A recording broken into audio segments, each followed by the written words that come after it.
ඉතින් අද කියන්න යන්නේ සවුත්ලන්ඩ් ඉන්ටර්නැෂනල් ඇප් එකේ තියෙන අලුත් ෆීචර් එකක් ගැන. ඉතින් බොහෝ දෙමාපියන්ගේ රික්වෙස්ට් එකක් මත ස්ටුඩන්ට් ඩෑෂ්බෝඩ් එකට ලොග් වෙන්න ඊමේල් එකට අමතරව ස්ටුඩන්ට් ID එක එන්ටර් කරලා ලොග් වෙන්න අවස්ථාව දැන් හදලා දීලා තියෙනවා.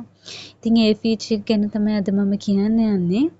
ඉතින් ඔයාලට පුළුවන් මෙතන ස්ටුඩන්ට් ID එක එන්ටර් කරලා පාස්වර්ඩ් එක එන්ටර් කරලා ඩෑෂ්බෝඩ් එකට ලොගින් වෙන්න. ඉතින් ඔයාලට ස්ටුඩන්ට් ID නම්බර් එක මතක නැත්නම් ඒක බලා ගන්න ක්‍රම දෙකක් තියෙනවා.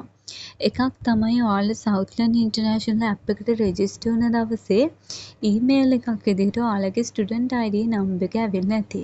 ඉතින් ඔයාලට පුළුවන් ඊමේල්ස් වලට ගිහිල්ලා ස්ටුඩන්ට් ID නම්බර් එක එතනින් බලා ගන්න. නැත්නම් ඔයාලට පුළුවන් ඩෑෂ්බෝඩ් එකට ලොග් වෙලා ස්ටුඩන්ට් ID එක බලන්න. ඉතින් ඒක බලන්න ඔයාලා මෙන්න මෙතන ඊමේල් ඇඩ්‍රස් එක එන්ටර් කරලා පාස්වර්ඩ් එක එන්ටර් කරලා ඩෑෂ්බෝඩ් එකට ලොග් වෙලා ඉන්න ඕනේ. ඉතින් ඔයාලා ඩෑෂ්බෝඩ් එකට ලොග් වුණාන් පස්සේ මෙන්න මෙතන ප්‍රොෆයිල් and QR කියන ඔප්ෂන් එකට ගිහිල්ලා ඔයාලට පුළුවන් ස්ටුඩන්ට් ID එක බලා ගන්න. ඉතින් මෙතන ඔයාලගේ ස්ටුඩන්ට් ID නම්බර් එක හැදිලා තියෙන්නේ යුනික් නම්බර් එකක් විදිහට.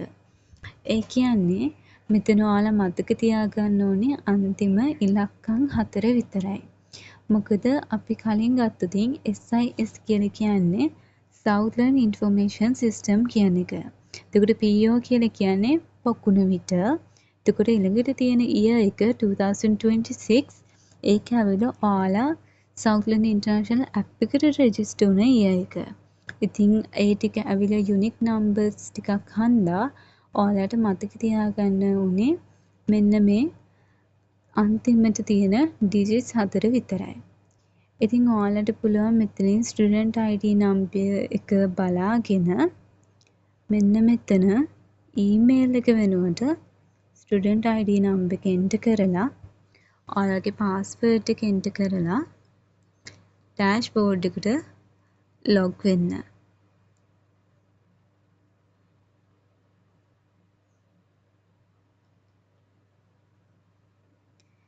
ඉතින් මේ විදිහට තමයි සවුත්ලන්ඩ් ඉන්ටර්නැෂනල් ඇප් එකේ අලුත් ෆීචර් එක ඇඩ් කරලා තියෙන්නේ.